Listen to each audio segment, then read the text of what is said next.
ouvintes, no ar então mais um programa Culturas e Identidades, História e Tradição Luso-Afro-Brasileira.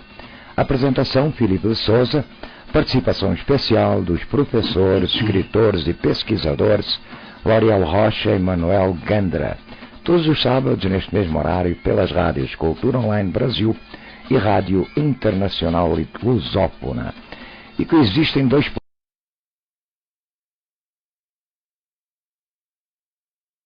planos da história, sempre é bom lembrar: o da aparência superficial e o da realidade profunda. Boa noite, Brasil, boa noite, mundo, boa noite, ouvintes, boa noite, professores. Boa noite, ouvintes, boa noite, Filipe. Professores, hoje... Boa noite, ouvintes, boa noite, Filipe. Boa noite. Hoje nós vamos retornar, ao tema polêmico das aparições de Fátima às três videntes, às três pastorinhas, em 1917 em Portugal. E Fátima realmente é um grande centro de peregrinação no mundo cristão. No entanto, há pesquisadores que questionam a versão de que... deixei a música rolando, me desculpem. Questionam sobre a versão de que as aparições foram de facto de Nossa Senhora. O Joaquim Fernandes, o pesquisador Joaquim Fernandes e Fina da Armada, uma outra pesquisadora, e só exemplificando, em seu livro Fátima, o que aconteceu em 1917, elas afirmam o caráter extraterreno da aparição. E ao professor Gandra, realmente o pessoal está com saudades de você, viu, professor? Mas então, professor Gandra, na história mítica de Portugal, as aparições marianas são uma presença constante, é isso? E como também o povo português se relaciona com Nossa Senhora. O que é que o professor Gandra nos pode dizer sobre isso? Boa noite, novamente, ouvintes, e boa noite, Filipe. Eu fico muito grato e muito satisfeito que sinto a minha falta. Muito obrigado. Não fui eu também senti, mas fui eu e foram os ouvintes.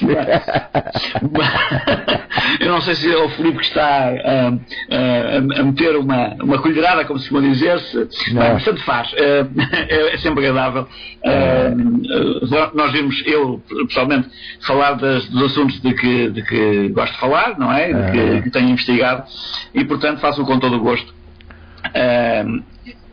Mas pronto, relativamente à questão que é colocada, é evidente que eu colocaria a questão de outra maneira, porque efetivamente as aparições marianas, as epifanias marianas,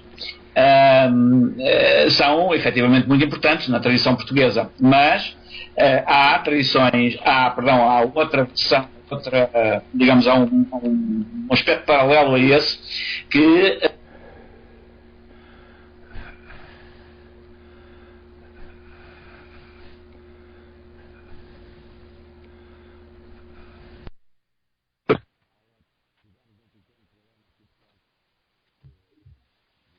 Ora, caiu a chamada, parece-me. Tivemos um pequeno problema aqui, desculpem, ouvintes. Problema de internet, é assim que funciona. Vamos lá. Vamos lá, professor. Então, eu volto à questão. Sim? Alô, L'Oriel? Está tudo bem, só que o professor Gandra... Alô, professor Gandra, está nos ouvindo? Sim, estou. Então tá bom, vamos lá então.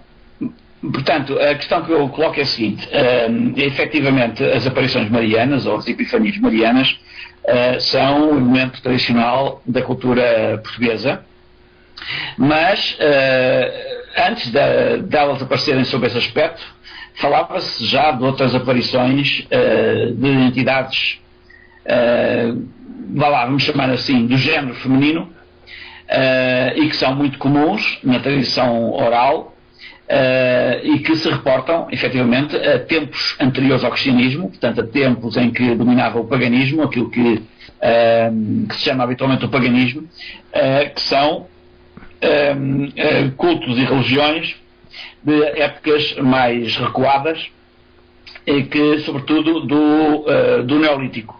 isto é, na Europa, o Neolítico, e sobretudo na região de Portugal e Espanha, portanto, na Península Ibérica, o Neolítico é um período da pré-história, melhor dito, que está situado entre os 7.000, mais ou menos 7.000 a.C. e os 2.000 a.C., 2.500 a.C. Portanto, há tradições que remontam a esse período, que também se referem a epifanias femininas. Claro que as entidades em causa não são denominadas Nossa Senhora, nem Maria, são denominadas habitualmente Moras Encantadas. Ora, as Moras Encantadas não são nem mais nem menos do que a pré-história das aparições ou das epifanias marianas. E, portanto, as epifanias marianas podem, efetivamente, desta maneira, também ser relativizadas, porque passam a ser marianas a partir do momento em que o cristianismo se torna dominante e em que o discurso dominante é exatamente esse do cristianismo. Porque em algumas regiões do país, ainda mesmo sob o efeito desse cristianismo dominante, se fala de Moras Encantadas. E, portanto, o assunto é um assunto que remonta muito mais longe do que aparenta ser. Evidentemente, 1917 é apenas um caso entre milhares de casos e muitos milhares anteriores a esse.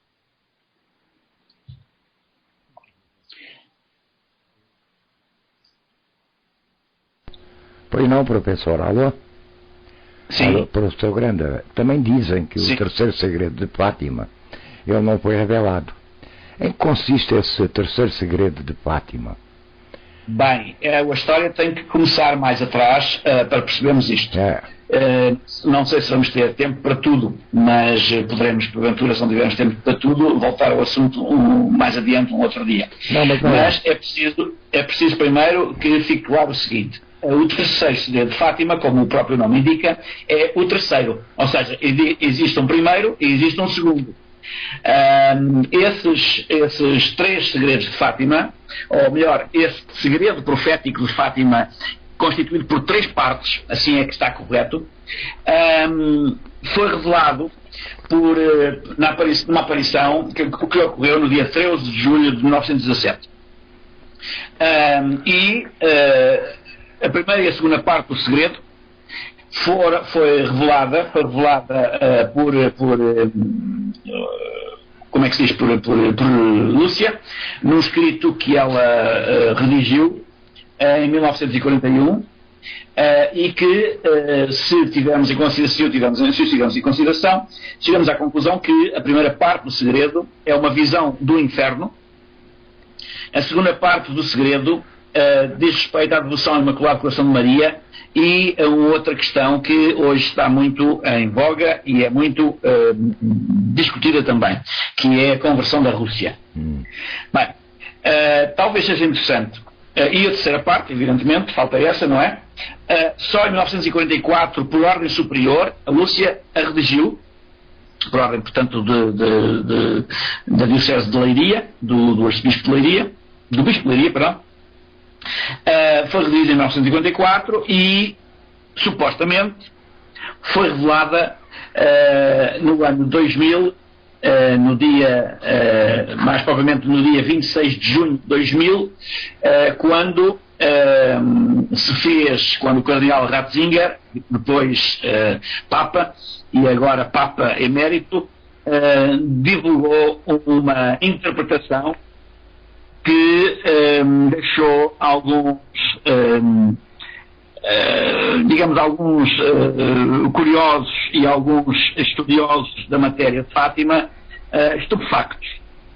Isto porquê? Porque tudo parece levar à conclusão de que a terceira parte do segredo, que foi supostamente revelada, não tem nada a ver com a terceira parte do segredo. Ou seja, foi uma adaptação a circunstâncias particulares acontecidas a João Paulo II, que terão disputado essa interpretação, que tudo leva a crer que não tenha a ver com o texto efetivamente redigido por Lúcia em 1954.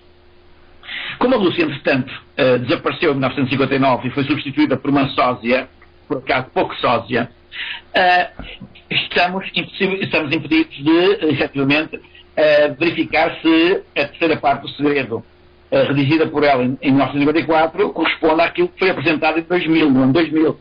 Mas há alguns indícios exteriores, alguns indícios externos, que levam a pensar que realmente houve uma troca de documentos. Não vou entrar em pormenores, porque não é o caso agora. Talvez os ouvintes sejam mais interessados em saber qual é o conteúdo do primeiro segredo e do segundo segredo, e depois podemos falar do terceiro segredo. Portanto, temos que fazer esta introdução, porque de outra maneira nada disso é compreensível, não é? Certo. Bem, então, eu vou ler a primeira parte do segredo. Redigido, portanto, como eu já disse, por Lúcia em 1941. E diz ela: terei para isso, portanto a carta é mais longa, mas a parte que nos interessa é esta, terei para isso que falar algo do segredo e responder ao primeiro ponto de interrogação. O que é o segredo? Pergunta Lúcia. Parece-me que o posso dizer, pois que do céu tenho já a licença. Os representantes de Deus na Terra têm-me autorizado a isso várias vezes e em várias cartas, uma das quais julgo que conserva a Sua Excelência Reverendíssima do Sr. Padre José Bernardo Gonçalves, na em que me manda escrever ao Santo Padre. Um dos pontos que me indica é a revelação do segredo. Algo disse, mas para não alongar mais esse escrito que devia ser breve, limitei-me ao indispensável, deixando a Deus a oportunidade de um momento mais favorável. Expus já no segundo escrito dúvida que de 13 de junho a 13 de julho me atormentou e que nessa aparição tudo se desvaneceu. Bem, o segredo consta de 3 coisas distintas, 2 das quais vou revelar. A primeira foi, pois, a vista do inferno. Nossa Senhora mostrou-nos um grande mar de fogo que parecia estar debaixo da terra. Mergulhados em esse fogo, os demónios e as almas, como se fossem brasas transparentes e negras, ou bronzeadas com forma humana, flutuavam num incêndio levadas pelas chamas que dela mesmas saíam, juntamente com nuvens de fumo caindo para todos os lados, semelhante ao cair das faúlhas em os grandes incêndios sem peso nem equilíbrio, entre gritos e gemidos de dor e desespero que horrorizava e fazia estremecer de pavor. Os demónios distinguiam-se por formas horríveis e asquerosas de animais espantosos e desconhecidos, mas transparentes e negros. Esta vista foi um momento, e graças à nossa boa Mãe do Céu, que antes nos tinha prevenido com a promessa de nos levar para o céu, na primeira aparição. Se assim não fosse, creio que teríamos morrido de susto e pavor. Em seguida, levantámos os olhos para Nossa Senhora, que nos disse com bondade e tristeza: vistes o inferno para onde vão as almas dos pobres pecadores para as salvar. Deus quer estabelecer no mundo a devoção ao meu imaculado coração. Se fizerem o que eu disser, salvar-se-ão muitas almas e terão paz. A guerra vai acabar, mas se não deixarem de ofender a Deus, no reinado de Pio XI começará outra pior. Quando virdes uma noite alumiada por uma luz desconhecida, sabei que é o grande sinal de Deus, que é o grande sinal que Deus vos há de dar, de que vai a punir o mundo dos seus crimes. Por meio da guerra, da fome e da perseguição à Igreja e ao Santo Padre. Para a impedir, irei pedir a consagração da Rússia a meu imaculado coração e a comunhão reparadora nos primeiros sábados. Se atenderem meus pedidos, a Rússia se converterá e terão paz. Se não, espalhará seus erros pelo mundo, promovendo guerras e perseguições à Igreja. Os irmãos precisados, o Santo Padre terá muito de sofrer. Várias nações serão aniquiladas, por fim, o meu imaculado coração triunfará. O Santo Padre concederá-me-á a Rússia, que se converterá e será concedido ao mundo algum tempo de paz. Bem, este é o texto que revela a primeira e a segunda parte do segredo profético de Fátima, revelado no dia 13 de julho de 1917 a Lúcia. E, portanto, esta parte está esclarecida. A terceira parte é que não está tão bem esclarecida. Porquê? Primeiro porque Lúcia foi obrigada a escrever a terceira parte. No entanto, ela, que não era pessoa mansa, ao contrário daquela que a substituiu depois do seu desaparecimento, ela, que não era pessoa mansa, alertou a Santa Sé e os bispos para que essa mensagem, a terceira parte do segredo, tinha que ser obrigatoriamente revelada no ano de 1960, coisa que, como se sabe, não aconteceu. Só aconteceu 40 anos mais tarde, 2000. A Igreja foi protelando a apresentação do terceiro segredo, a terceira parte do segredo, e depois adaptou-a, evidentemente, tudo leva a crer, a uma circunstância particular que nada tem a ver com o segredo propriamente dito. É evidente que será que nós podemos conhecer a terceira parte do segredo tal e qual como ela foi redigida por Lúcia em 1944? Bem, há uma versão alternativa do texto que foi publicada, inclusivamente, está online, para os ouvintes que quiserem aceder a ela está online, em inglês, não em português, foi publicada, inclusivamente, em 1963, pela revista alemã de Stuttgart, Neues Europa, e esse texto, a maior parte dos comentadores e pesquisadores consideram muito mais consistente do que o texto revelado em 2000 em Fátima pelo cardeal Ratzinger. Seja como for, não sei se será a altura de falar do terceiro segredo propriamente dito, se haverá outras questões mais interessantes a tratar primeiro e a esclarecer primeiro, mas penso que se porventura os ouvintes estiverem interessados, posso ler uma parte de uma carta enviada por Lúcia ao Papa no dia 12 de maio de 1982, onde ela também esclarece um pouco o que é que o terceiro segredo pode ser. Diz ela: a terceira parte do segredo refere-se às palavras de Nossa Senhora: senão espalhará seus erros pelo mundo, promovendo guerras e perseguições à Igreja. Os bons serão martirizados, o Santo Padre terá muito que sofrer. Várias nações serão aniquiladas. A terceira parte do segredo, que tanto ansiais por conhecer, é uma revelação simbólica que se refere a esse trecho da mensagem, condicionando sim ou não, se aceitarmos ou não, a que a mensagem nos pede. Se atenderem à mensagem, a Rússia se converterá e terão, então, se não espalharão seus erros no mundo, etc. Porque não temos atendido a este apelo da mensagem, verificamos que ela se tem cumprido. A Rússia foi invadida o mundo com os seus erros. E se estes erros ainda, serão estes erros ainda até ao final desta época. Os veremos até ao final desta época. Bem, portanto, em suma, e eu vou abreviar, evidentemente, peço desculpa por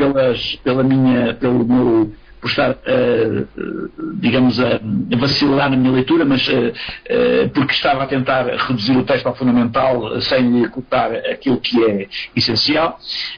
Portanto, a terceira parte do segredo, segundo a Lúcia, tem a ver com a parte final da segunda parte do segredo, que está relacionada com a conversão da Rússia. Coisa que, segundo a Lúcia, era essencial para o cumprimento, ou melhor, a conclusão da história da humanidade, deste ciclo adâmico da história da humanidade, de forma pacífica e não atormentada pelas doutrinas infernais, demoníacas. Evidentemente que este discurso é um discurso que tem também tem várias leituras, mas pelo discurso do comunismo internacional, que, segundo Lúcia, que não sabia nada dessas coisas, pelo menos quando teve a visão em 1917, que era uma moça iletrada, analfabeta, inclusivamente, e não sabia o que era a Rússia sequer, nem onde ficava. E, portanto, a leitura política da questão só mais tarde se colocou tanto a Lúcia como a outros indivíduos que tiveram um primeiro contacto com esta visão profética, estes três segredos, ou esta revelação em três partes, que foi feita no dia 17 de julho de 1917. Perdão, 13 de julho de 1917. Professor Gandra, eu acho que a gente podia, inclusive, adiantar isso ainda, inclusive no programa de hoje, nós comentarmos segredo por segredo. Eu acho que seria interessante, bastante interessante isso aí. Mas então vamos deixar isso para mais tarde e vamos retornar ao início, que deu o probleminha aqui e que eu, sem querer, pulei para o terceiro, para esse assunto. Professor Grande, voltando então, na história mítica de Portugal, as aparições marianas são uma presença constante, não é verdade? Como é que o povo português se relaciona com Nossa Senhora hoje, nos dias de hoje? Pois, eu já respondi a essa questão. Nossa Senhora é um epifenómeno, ou seja, Nossa Senhora é mais uma entidade que aparece em circunstâncias especiais, ou não, mas normalmente especiais, a certas pessoas. Certo. Portanto, esta tradição é uma tradição, como eu sublinhei, que nos vem desde a pré-história, desde o Neolítico, cerca de 7.000 a.C., quando não havia, evidentemente, Nossas Senhoras, não é? Havia outras senhoras, mas não Nossa Senhora no sentido de Maria. Porque nesse período da pré-história, no Neolítico, a religião dominante era uma religião que tinha, por divindade máxima, uma figura feminina, a chamada Grande Deusa. E, portanto, a Grande Deusa manteve-se ativa, ainda hoje se mantém ativa.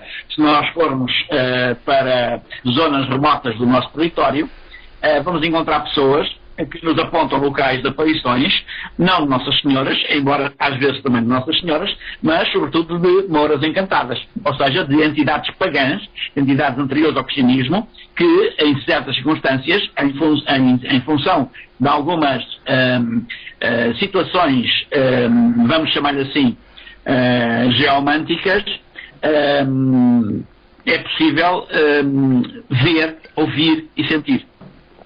Professor L'Oreal, agora é com você, amigo. Você está nos ouvindo? Alô, professor L'Oreal? Estou ouvindo, claro. Bem, oi. Nós vimos há 2 programas atrás que os 3 videntes, eles escreveram uma mulher ao invés de Nossa Senhora. Vamos dar continuidade então à fala do Dr. Gandara. Você tem alguma coisa a nos acrescentar sobre isso? E também como é que nós podemos identificar uma aparição? Alô? Como é que se pode identificar uma aparição? Oi, Felipe. Pode falar. Alô, pode falar. Felipe, pode falar. Ouvindo? Estou ouvindo, pode falar. Pode falar. Estamos online. Bom, como é que nós podemos identificar uma aparição no caso do que a aparição que o Joaquim e a Filha da Armada descreveram, certo? Certo. Bom, esse é um tema espinhoso, esse é um tema bastante espinhoso, porque ele está ligado, ele vai nos remeter à ideia de aparições extraterrestres, né? No início desse ano, de 2014, nós tivemos um congresso Mato Grosso, em Barra do Garças, um congresso de ufologia. E eu fui um dos palestrantes, era um congresso internacional. Ora, a palestra que eu dei, eu vou retornar ela e penso que se enquadra nessa sua pergunta aqui em relação ao tema. Isso. Quando nós falamos em extraterrestre, né, o sufixo extra da palavra extraterrestre, ele aponta para um cenário de fundo marginalizado. Por quê? Porque ele tem implicações ocultas. A primeira dessas implicações quando eu penso em extra como alguma coisa fora, né, o extraterrestre é aquilo que está fora da Terra, que não pertence à Terra. Portanto, existe aqui, na própria palavra em si, a existência da relação do alto com o baixo, do céu com a terra, dos deuses com os homens, ou no caso do Deus teológico, né, bíblico, judaico, cristão, etc., com a humanidade. De toda feita é uma relação do intemporal com o temporal. E nós vemos isso ao longo da história da humanidade. Quando a gente pensa, por exemplo, que acontece as aparições marianas, uma epifania, seja ela mariana ou não, como o Gandra acabou de falar, a grande deusa aparecendo. A grande deusa, sobre esse aspecto, se ela for categorizada como não terrestre, ela entraria dentro dessa ideia de algo fora da Terra, né? E esse algo fora da Terra, nós temos aqui uma possibilidade, talvez, da interferência do intemporal no temporal. Portanto, há a possibilidade inversa do temporal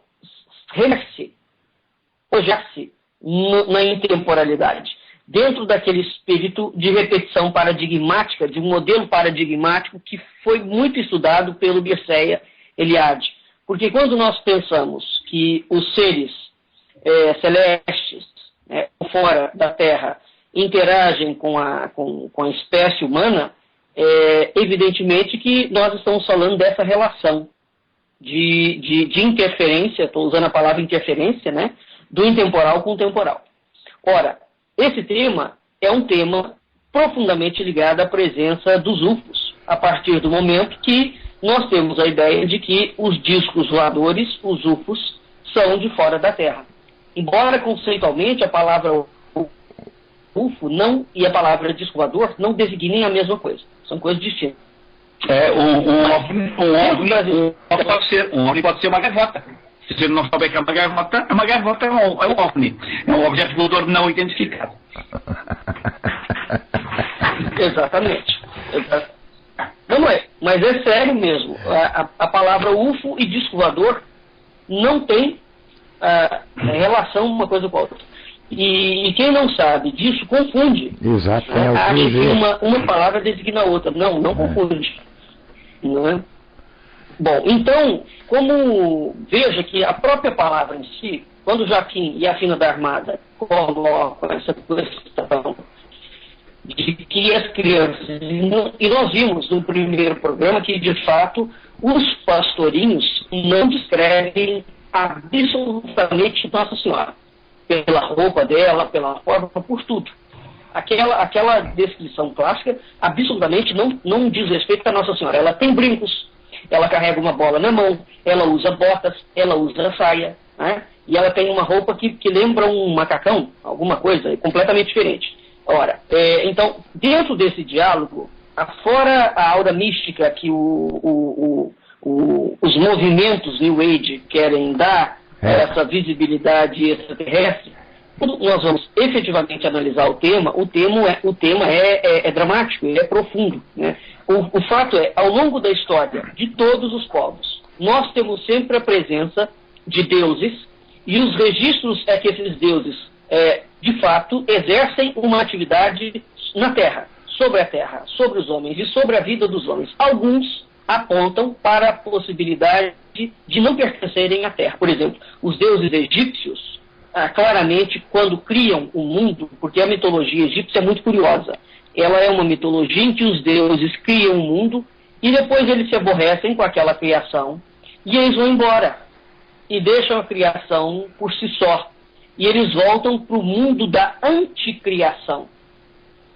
Antes de voltar para o mundo da anticriação, que eles chamam de Nu, eles atravessam um oceano primordial, né? Então, o que nós temos? Há inúmeros registros literários e míticos dos povos que narram claramente que o universo poderá ser um inesgotável laboratório, vamos falar dessa forma, onde civilizações superiores, vamos considerar como os deuses olímpicos, por exemplo, exercem por dom de origem a geratriz de outras civilizações menores, entre aspas, né? No caso, a civilização humana. E essa interferência do intemporal no temporal, esses humanos vivem num dimensional paralelo a esse outro dimensional, né? Aqui nós temos que lembrar que Heráclito sentenciava que aquilo que é oposto une e o que diverge conjuga. Bom, o que eu quero dizer com isso?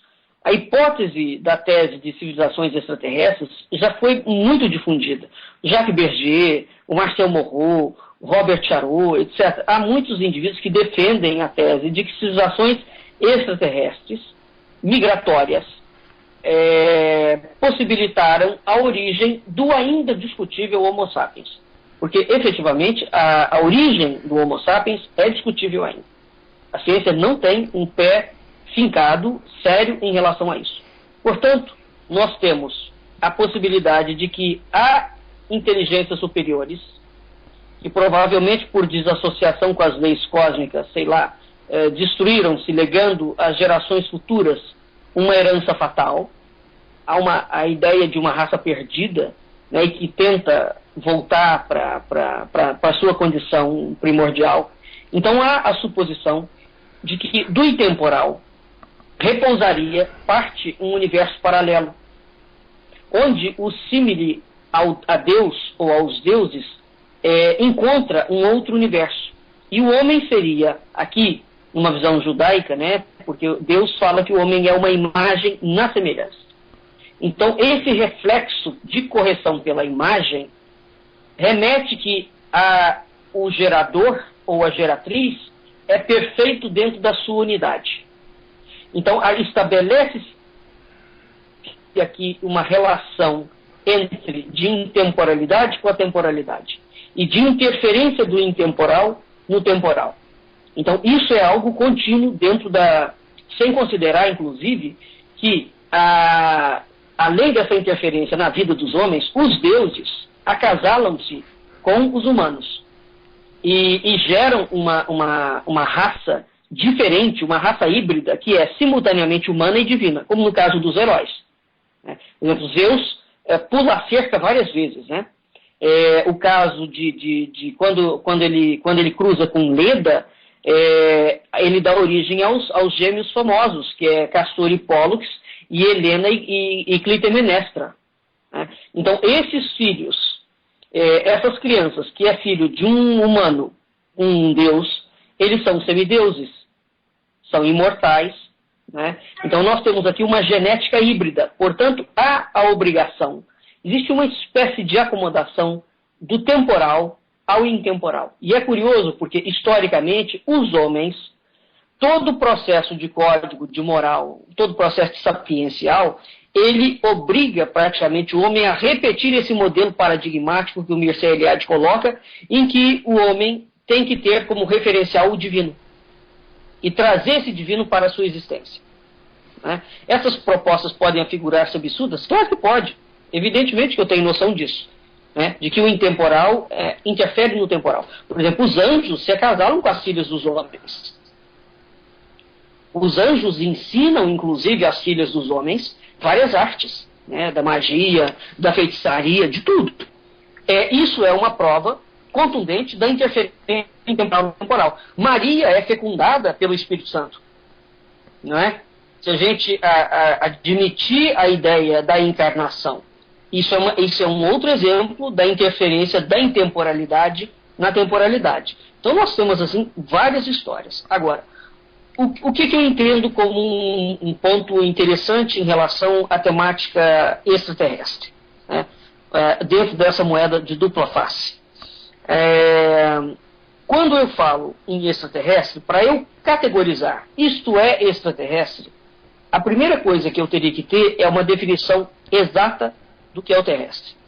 É isso que eu falei no Mato Grosso, no início do ano. Né?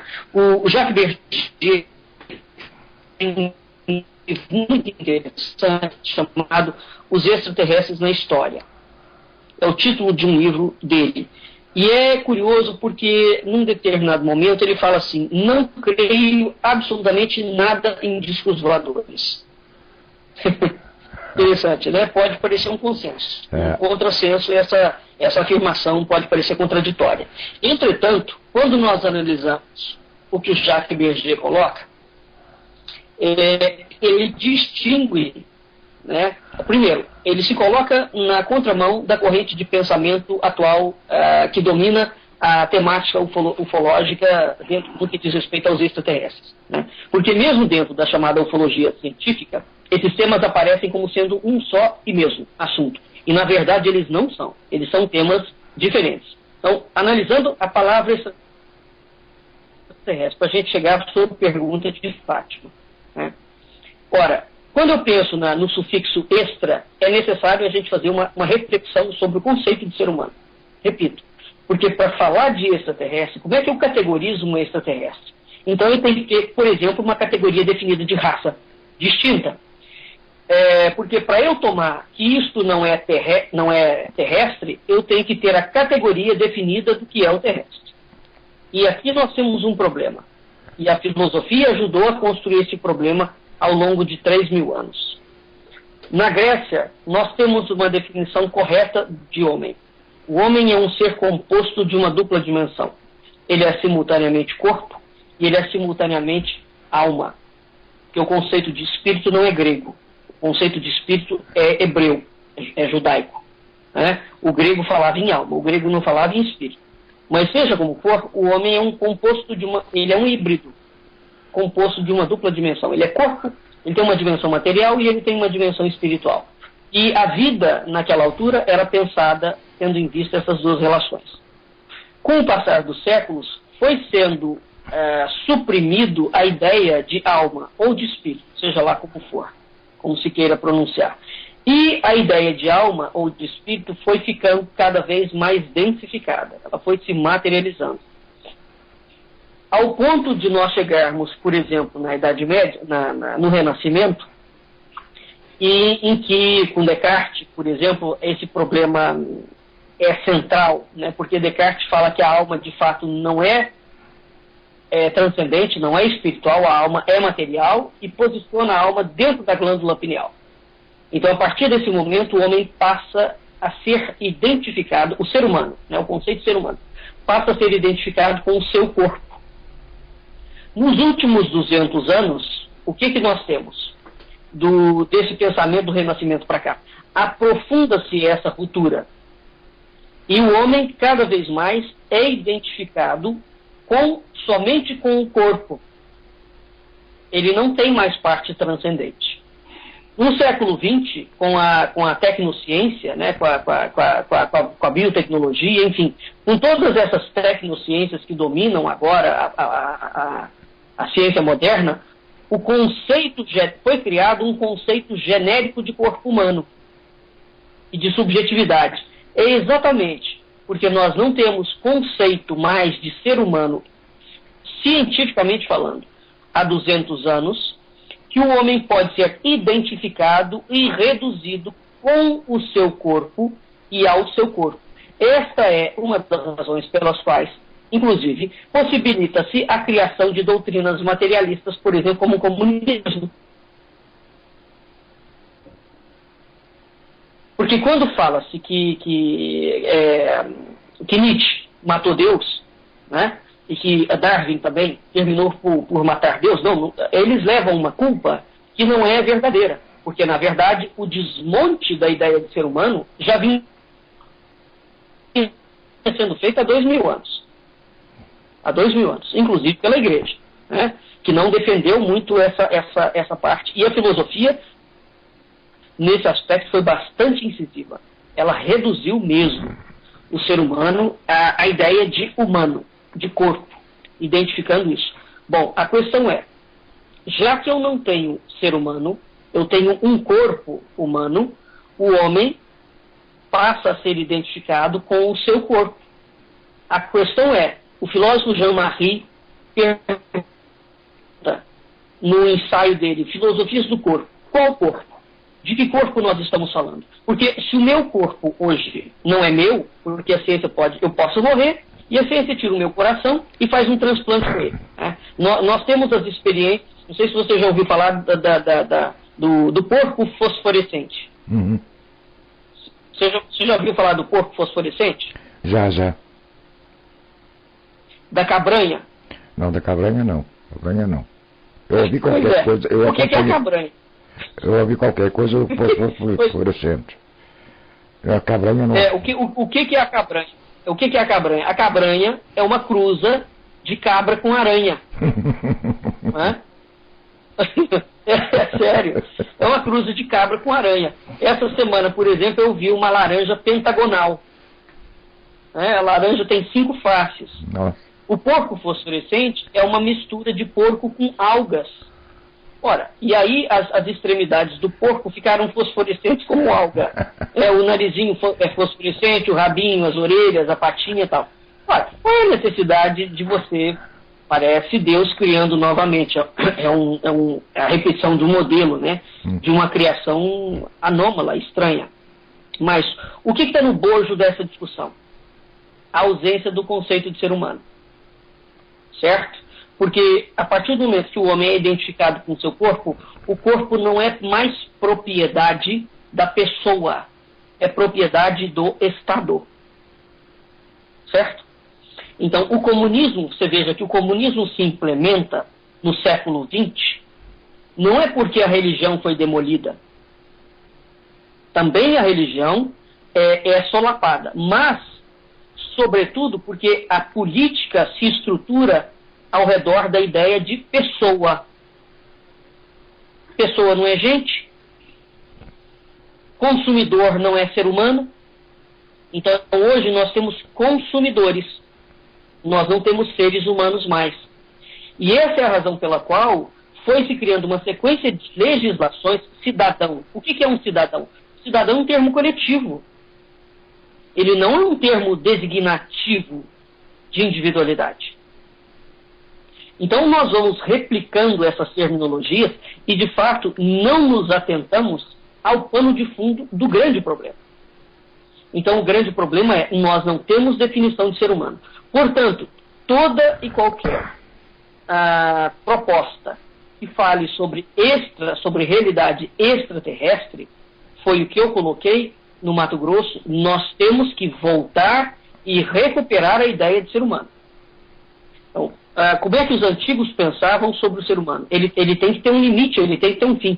Aonde começa o corpo e aonde termina a alma? O que é o corpo e o que é a alma? O que é o corpo, o que é o espírito, tanto faz. Então, essas ideias de uma metafísica profunda e todos os conceitos múltiplos dessa ideia, que envolve essa ideia, né, que abarca essa ideia, nós temos que recuperá-la. Porque, caso contrário, nós vamos simplesmente teorizar. A aparição não é terrestre. Bom, por que ela não é terrestre? Por que ela não é humana? Eu não sei dizer porque ela voa. Um anjo, sobre esse aspecto, não é terrestre. Além de tudo, existe um professor chamado Wilhelm Schellus. Ele tem um livro, o livro chama Eles Sempre Existiram, os Extraterrestres. É uma publicação da Bertrand, portuguesa, a edição é de 1978, e o professor ele vai estudar uma forma de vida que não é terrestre. Então, como é que ele cria uma metodologia? Ele fala, bom, como é que eu vou classificar um ser terrestre? Todos os seres humanos, anatomicamente, né, são tetrápodas. Ou seja, os homens têm, isso dentro de uma identificação meramente corpórea, né? O ser humano tem 2 braços e 2 pernas. Então, toda vida que não é tetrápoda, a princípio seria extraterrestre, né? Nesse aspecto, de acordo com essa posição assumida pela ciência, porque aqui sim, a ciência assume essa posição. O ser humano tem cabeça, tronco e membros. Então ele tem 4 membros. Por conseguinte, se eu tenho, por exemplo, um delfim, né, um delfim, ele é um indivíduo que tem braços humanos, mas ele não tem pernas. Ele tem rabo de peixe. Portanto, ele não é terrestre. Embora ele possa ser visto saindo de dentro da água, da terra. Mas ele não é terrestre. Né? E um grifo, um pégaso, um touro alado, um centauro, Vishnu, por exemplo, na tradição indiana, que tem vários braços, todos os tipos de demônios de asas duplas, os Durgas, né? Todas as divindades do budismo Mahayana. A Grécia tem inúmeras divindades assim, os próprios anjos, os serafins, os querubins, seja lá qual for. Então, todo ser que não tem 4 membros, ou tem mais ou tem menos, se ele tiver asas, se ele tiver mais braços, se ele não tiver pernas, se ele tiver rabo, qualquer coisa que ele tenha mais, por que o demônio, até o demônio entra nessa categoria? O demônio tem, além de 4 membros, embora 2 membros sejam de cabra, né? Ele tem um rabo, ele tem chifre. Teoricamente, os terrestres, tetrápodas, não têm essa configuração anatômica. Então, sobre essa característica, por exemplo, dentro dessa análise do professor Schellus, a aparição de Fátima, como os videntes a descrevem, absolutamente não pode ser classificada como extraterrestre. Certo? Porque ela não apresenta mais de 4 membros, ou menos. Isso, apresenta uma forma corpórea humana. Ela apresenta uma forma corpórea humana. Então, sobre essa representação iconográfica dela, né, ela não é uma não tetrápoda. Isso dentro da visão do professor Celos. Né?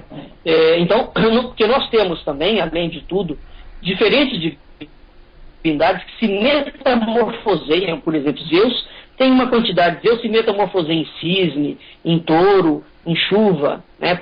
O terrestre, ele não cria essas mutações.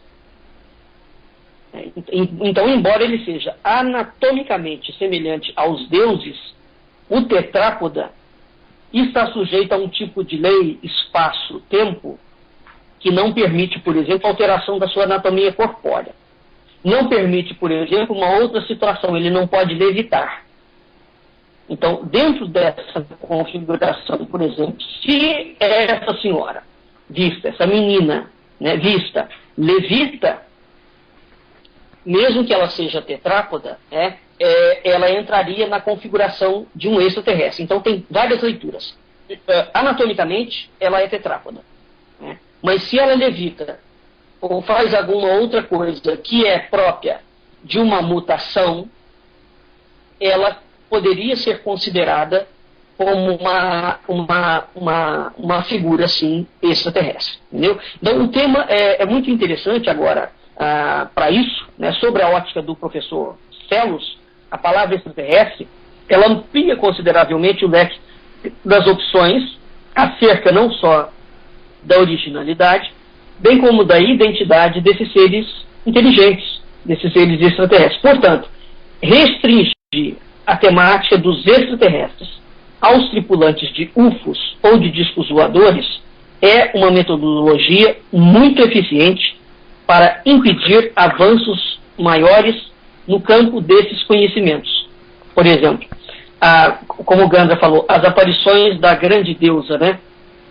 Como é que são essas aparições? Porque dependendo de como a grande deusa aparece, ela também seria considerada uma não tetrápoda. Eu acho que ela às vezes tem cauda. Tem cauda de serpente, por vezes. Pois é. Então, qualquer coisa que usa... Na tradição portuguesa, na tradição popular portuguesa, é muito fácil de explicar. Não precisamos disso, que é para esses domínios. Essas coisas são arrumadas em duas categorias. Temos os animais e temos as bestas. As bestas são as desalmadas, porque os animais, por definição, são os que têm alma. E, portanto, como têm alma, o seu corpo não pode fugir digamos, à causa, não, utilizando a linguagem filosófica também, à causa que conforma os corpos. Da mesma forma, o corpo humano é humano, tal como o corpo do elefante é corpo do elefante, não pode ser peixe. Portanto, há uma causa eficiente que transforma o corpo, ou que dá ao corpo uma determinada configuração em função da norma da alma. Ora, aqueles animais que não têm, aqueles seres que não têm alma, os desalmados, podem, evidentemente, em face desta justificação, assumir várias formas, diferentes formas, porque não há uma alma que configura. Alô? Oi, Felipe. Parece que perdemos a conexão com o professor Gandra de novo. Essa internet tem andado esquisita, viu, L'Oreal? Muito esquisita. Não ouviram o que eu disse então, foi? Não ouvimos. A última colocação nós não ouvimos. Não. A distinção, eu chamei a atenção para a tradição nacional, para a tradição portuguesa, segundo a qual existem animais e existem bestas.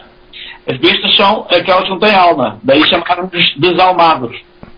São os desalmados, não é? Ora, os desalmados podem assumir diferentes formas, exatamente porque por não terem alma, não têm, digamos, um modelo, não têm, digamos, a forma que lhes dá forma, que lhes atribui ou que lhes confere uma forma específica e que faz os elefantes serem elefantes não serem moscas e as moscas não serem elefantes.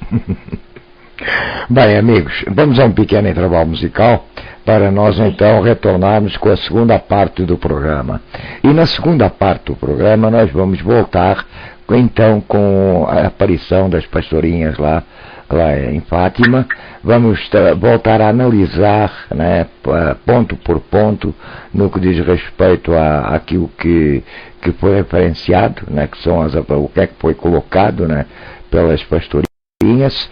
E o professor Loriel também nos vai falar um pouco sobre o terceiro segredo de Fátima, que ele não chegou a colocar, também sobre o Papa João Paulo II, porque quem se colocou sobre isso foi o professor Gandra, e eu tenho a certeza que o professor Loriel também terá algo a acrescentar sobre o assunto. Continuem connosco, vocês estão na Cultura Online Brasil, com o programa Culturas e Identidades. Nós voltamos já já.